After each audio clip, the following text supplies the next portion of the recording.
अग्नि को हवा के माध्यम से जो सुलगाने का काम करती है या तेज करने का काम करती है, उसे संस्कृत में भस्त्रिका कहते हैं। भस्त्रिका मतलब योगिक ब्रेथ ऑफ फायर। हमारे शरीर में अग्नि की कमी होने के कारण हमें काफ़ी सारी समस्याओं से जूझना पड़ता है, जैसे सर्दी, खांसी, गला खराब होना, साइनस होना, बहती नाक, नाक बंद रहना और ऐसी काफ़ी सारे इश्यूज। भस्त्रिका हमारे इंटरनल हीट या अग्नि को एक्टिवेट कर देता है। तो दोस्तों आज हम सीखेंगे भस्त्रिका प्राणायाम और इसके मॉडर्न और ट्रेडिशनल क्लासिकल तरीके। नमस्कार दोस्तों, मेरा नाम है रितेश शाह फ्रॉम RS योगा। और RS योगा एक चैनल है बेटर लिविंग के लिए, जिसमें हम योगा के माध्यम से आपको आसना, प्राणायाम, मेडिटेशन, खाना पीना, शरीर की सफाई, आयुर्वेदा और ऐसे बेटर लिविंग वीडियोस रोज एक आपके लिए बनाते हैं। तो अगर आप चैनल पे नए हैं तो सब्सक्राइब बटन दबा दीजिए और आइए दोस्तों हम सीखते हैं भस्त्रिका प्राणायाम। भस्त्रिका प्राणायाम करने से पहले हमें जानना है कि इसके लिमिटेशंस और कॉन्ट्राइंडिकेशंस क्या है, मतलब कौन इसे नहीं कर सकता या किसे सावधानी बरतनी है इसे करने में। तो अगर कोई एपिलेप्सी का पेशेंट है, कोई प्रेग्नेंट वुमेन है, किसी को हर्निया है, तो इन्हें ये बिल्कुल नहीं करना है। प्रेग्नेंट लेडीज प्रीनेटल योगा कर सकते हैं। किसी को रिसेंट में कोई इंजरी हुई हो, कोई सर्जरी है या हार्ट रिलेटेड डिजीज है, तो उन्हें पहले अपने डॉक्टर या फिजिशियन या योगा टीचर से कंसल्ट करके ये करना है। आप हमसे भी कंसल्ट कर सकते हैं, नीचे कमेंट कर दीजिए, हम आपको रिप्लाई कर देंगे। तो अब आते हैं दोस्तों भस्त्रिका के 3 प्रकार पे। तो दोस्तों इसके 3 प्रकार हैं। एक ट्रेडिशनल क्लासिकल जो पुराने ज़माने का है और 2 मॉडर्न ज़माने के हैं, जिसमें काफ़ी सारे हैंड मूवमेंट्स हैं, तो हैंड एक्सरसाइज भी हो जाती है।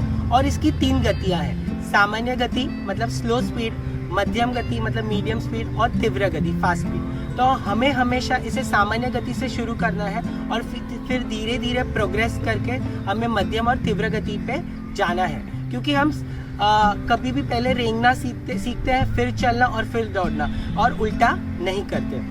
तो पहले शुरू करेंगे हम ट्रेडिशनल क्लासिकल और वो सामान्य गति से। तो इसके अंदर सबसे पहले दोस्तों हमें सीधा बैठना है। हमारी कमर बिल्कुल भी मुड़ी हुई नहीं होनी चाहिए। सीधी स्पाइन बहुत ही ज़रूरी है हमारे नॉर्मल पोस्चर के लिए और खासकर प्राणायाम के लिए। अगर आपको बैठते वक्त अगर आपका पोस्चर ऐसे स्लाउच हो रहा है तो हमने इस पर एक स्पेशल वीडियो बनाई है, मैं लिंक यहाँ पे अटैच कर देता हूँ, तो उसे जाके पहले ज़रूर देखिए। तो इसमें दोस्तों हमें अर्ध सिद्धासन में मतलब right heel inside left leg बाहर से ऐसे बैठना है। दोनों हाथ ध्यान मुद्रा में रहेंगे, ठीक है। और हमें इनहेलेशन और एक्सहेलेशन थोड़ा फोर्सफुली और थोड़ा डीप ब्रीदिंग करना है, कुछ इस तरह।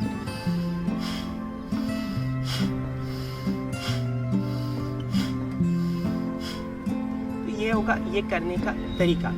जब हम एक इनहेलेशन और एक एक्सहेलेशन करते हैं तो उसे एक स्ट्रोक कहते हैं, और वैसे हम 20 करेंगे।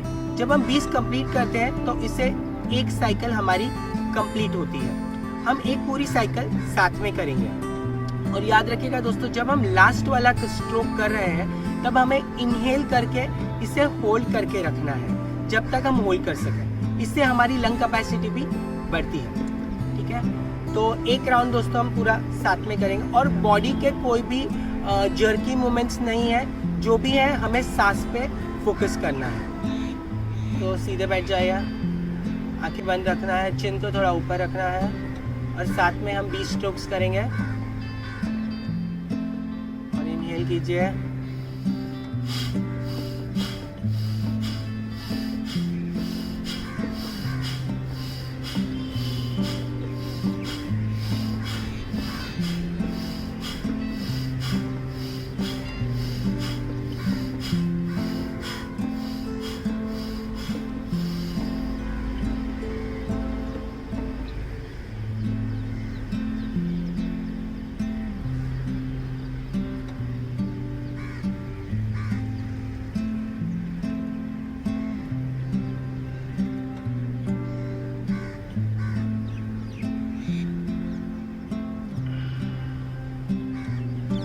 से हमें सांस छोड़ देना है। ऐसे हम 3 से 5 राउंड कर सकते हैं। ये है गर्मियों के सीजन के लिए।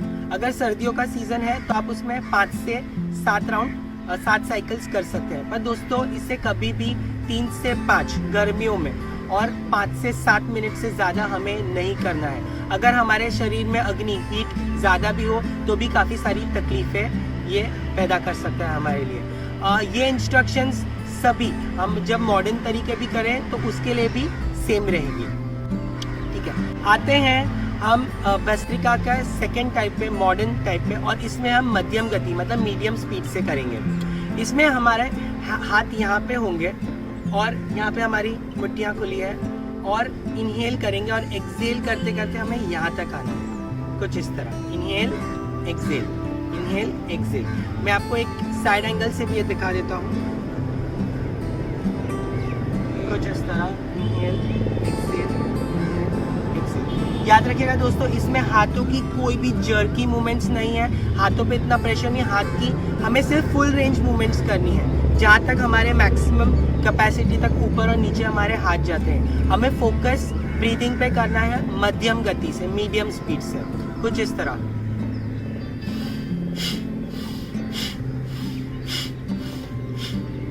वापस दोस्तों हम एक साइकिल करेंगे 20 राउंड की, और आखिरी वाले में हम होल्ड करेंगे। आइए दोस्तों साथ में करते हैं। हाथ यहाँ पे रखिए, इनहेल कीजिए और एक्सेल करते करते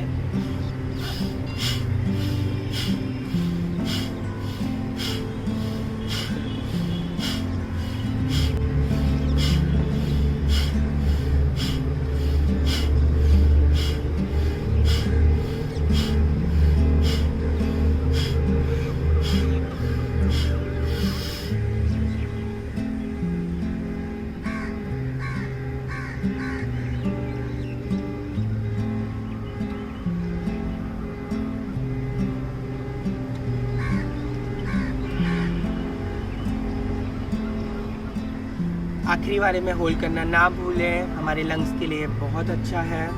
इसके भी बाकी सारे इंस्ट्रक्शन जैसे बोला 3 से 5 या 5 से 7 साइकिल, गर्मियों सर्दियों में वो अंतर ध्यान में रखना है, हमें लिमिट से ज़्यादा नहीं करना। अभी आते हैं तीसरे सबसे इंटेंस वर्जन पे, जिसमें हमारे हैंड्स मूवमेंट्स कुछ इस तरह होंगे। हाथ ऐसे रख के हम यहाँ हाथ को नीचे खींचते वक्त इनहेल करेंगे और हाथ को ऐसे थ्रो करेंगे, एक्सेल करेंगे, कुछ इस तरह।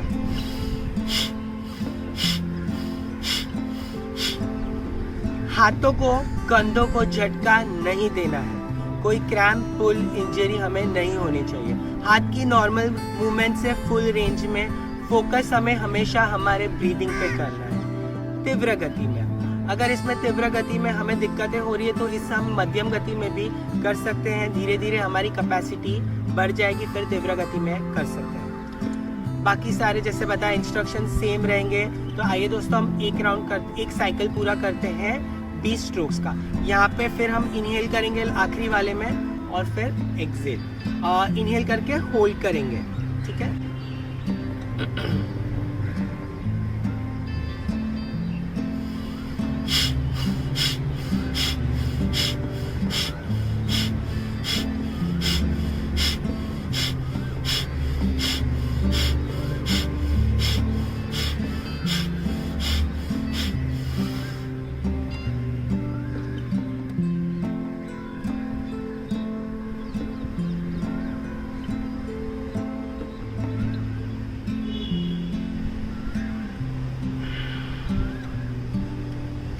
और रिलैक्स करना।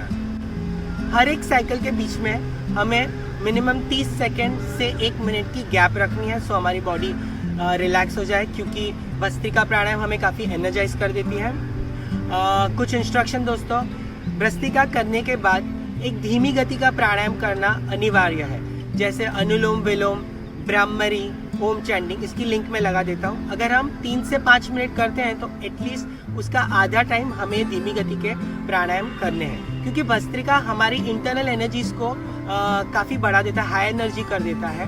और जब हम एक धीमी गति का प्राणायाम करते हैं तो हमारी एनर्जीज बैलेंस्ड हो जाती है। अब दोस्तों आते हैं इसके बेनिफिट्स पे। तो इसके बहुत सारे बेनिफिट्स हैं। भस्त्रिका हमारी इंटरनल हीट को, अग्नि को एक्टिवेट कर देता है, जिससे हमारी एनर्जी लेवल्स, हमारी स्टैमिना बहुत बढ़ जाती है। ये हमारे शरीर को पूरी तरह से ऑक्सीजनेट कर देता है, तो हमारी स्किन के लिए, ग्लोइंग स्किन के लिए भी बहुत अच्छा प्राणायाम है। हमारे शरीर में 50% ऑक्सीजन यूज़ होता है हमारे माइंड, हार्ट और हमारे लिवर से। उसमें भी लिवर हमारा एक बाइल जूस प्रोड्यूस करता है जो रिस्पॉन्सिबल है हमारे शरीर के फैट्स और फैटी एसिड्स को डाइजेस्ट करने के लिए। जिन लोगों की लिवर वीक होती है या ये तकलीफ होती है, वो जैसे भी थोड़ा भी ऑयली खाना खा ले तो उनकी पेट तुरंत खराब हो जाती है, कॉन्स्टिपेशन हो जाता है। तो भस्त्रिका प्राणायाम हमारे लिवर को एक्टिवेट कर देता है और इस समस्या को जड़ से समाप्त कर देता है। अगर किसी को इंसोम्निया, रात को नींद आने की तकलीफ है, या बहुत सारे लोगों में आलसीपन होता है, तो भस्त्रिका इन समस्याओं को भी समाप्त कर देता है। अगर किसी में 3 दोष हैं, वात, पित्त, कफ के दोष हैं किसी में, तो इन दोषों को भस्त्रिका पूरी तरह से बैलेंस कर देता है। किसी को ब्रोंचाइटिस, अस्थमा, लंग रिलेटेड डिजीजेस, कफ कारक डिजीजेस जैसे साइनस, सर्दी, खांसी ऐसा है, तो भस्त्रिका इन्हें ठीक करने में काफ़ी हद तक मदद करता है। तो दोस्तों, प्रैक्टिस कीजिए भस्त्रिका। अगर इसके बारे में कोई भी सवाल है तो आप हमें नीचे कमेंट्स में पूछ सकते हैं। अगर आज का वीडियो आपको पसंद आया तो लाइक बटन दबा दीजिए, शेयर कीजिए अपने दोस्तों और फैमिली मेम्बर्स के साथ जिनको इसकी सख्त ज़रूरत है, और सब्सक्राइब बटन दबा दीजिए। अगर आप बेल आइकन दबा देंगे तो आपको ऐसे हमारे लेटेस्ट वीडियोस अपडेट्स मिलते रहेंगे। आज का वीडियो देखने के लिए बहुत बहुत धन्यवाद दोस्तों। रितेश शाह, RS योगा।